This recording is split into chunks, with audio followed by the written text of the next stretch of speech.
Ahora vamos a hablar de los cruces de los cuadros de Punnett. En este caso hablaremos de trihíbridos, de cruces trihíbridos.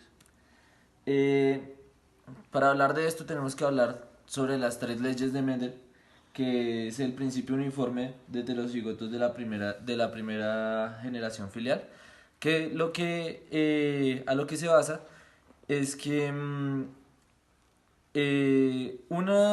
una pareja de heterocigotos o de heterocigoto y homocigoto recesivo siempre debe tener unas mismas características. O sea, el carácter final siempre debe ser el mismo.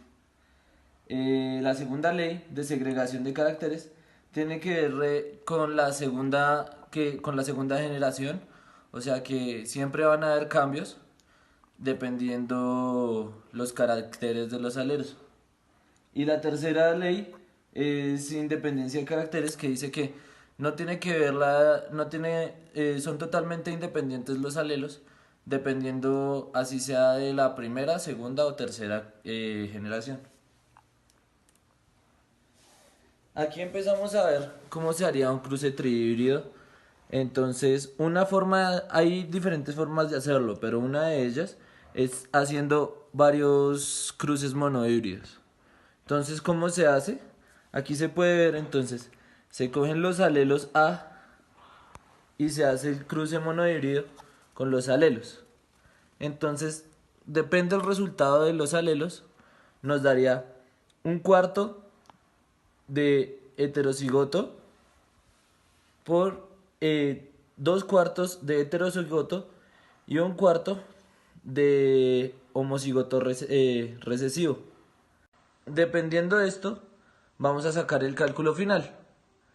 Bueno, se tiene que ver que entre más alelos y más caracteres va a crecer el cuadro de Punnett. O sea, va a haber muchas más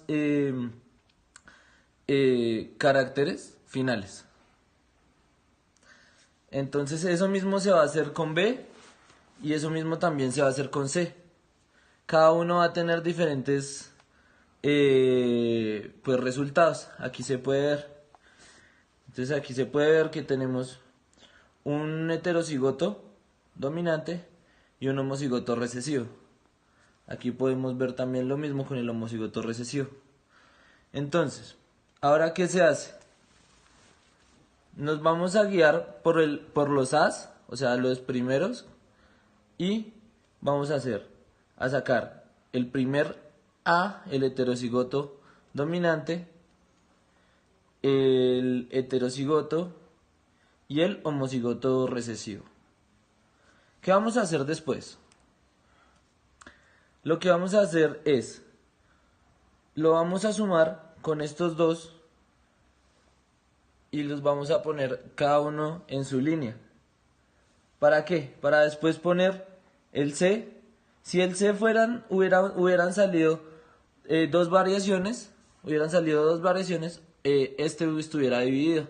Pero como solo salió una variación, entonces va a quedar solo el homocigoto recesivo.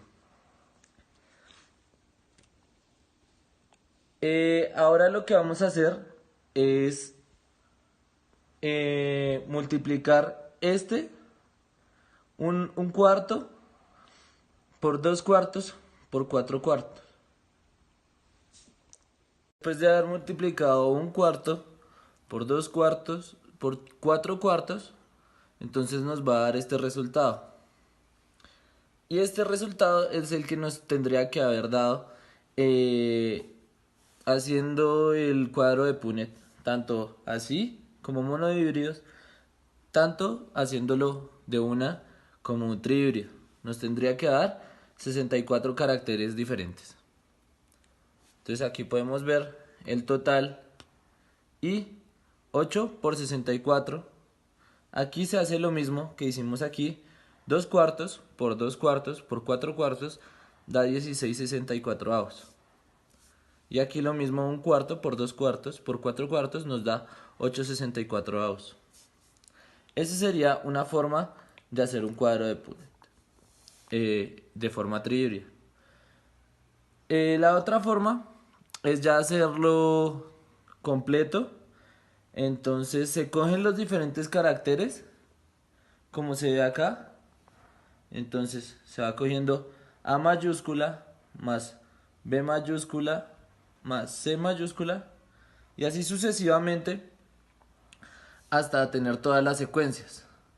Esto es una característica de la segunda ley, de la que hablé anteriormente, de la segunda ley de Mendel, dando así 64 caracteres diferentes en los que se va a mostrar los diferentes tipos de secuencia que se va a que va a tener resultado de este cuadro. Después de esto, al contar cada uno de los caracteres, se va a sacar genotipo y fenotipo. Los cruces dihíbridos son aquellos en los cuales se considera el comportamiento de dos caracteres que se transmiten de forma hereditaria. Por ejemplo, cuando al mismo tiempo se considera una planta de altura y el color de las semillas. Estos estudios los realizó Gregor Mendel, el cual realizó cruces entre plantas que diferían simultáneamente en dos caracteres. Un factor controlaba el color amarillo o verde y el otro la forma de la semilla después de secarse, que ésta podría ser lisa o rugosa. Los resultados que obtuvo Mendel demostraron que cada par de factores se segregaban al azar y se heredaban independientemente del otro par. De esta teoría obtenemos la ley de herencia independiente de caracteres, la cual pertenece a la ley 2 de Mendel, que es la ley de la segregación. Esta ley nos dice que los rasgos heredados que se obtienen de forma independiente se relacionan con el fenotipo. Esto quiere decir que no afecta al patrón de herencia de otros rasgos. Esta ley se cumple en los genes que no están ligados, es decir, que no se encuentran en diferentes cromosomas o que están en zonas muy separadas del mismo cromosoma. En el siguiente cuadro de Punnett voy a hacer un cruce dihíbrido para determinar los alelos para las gallinas, de qué color salen y cómo va a ser su cresta, de qué forma va a ser su cresta. Entonces tenemos que A mayúscula es un animal negro con cresta lisa. A minúscula es un animal negro con cresta de forma de rosa. La B mayúscula es un animal blanco con cresta lisa y B minúscula es un animal blanco con cresta rosa. Entonces vamos a cruzar los gametos para ver el resultado final del gameto filial. Bueno, entonces después de haber hecho el cruce, entonces encontramos la frecuencia genotípica, que es el número de diferentes cruces que encontramos, que es el genotipo pues del cruce. Y en la fenotípica encontramos que en dihíbrido siempre va a ser 9331, que es los alelos dominantes. Para este caso saldrían animales negros de cresta lisa y blancos de cresta lisa.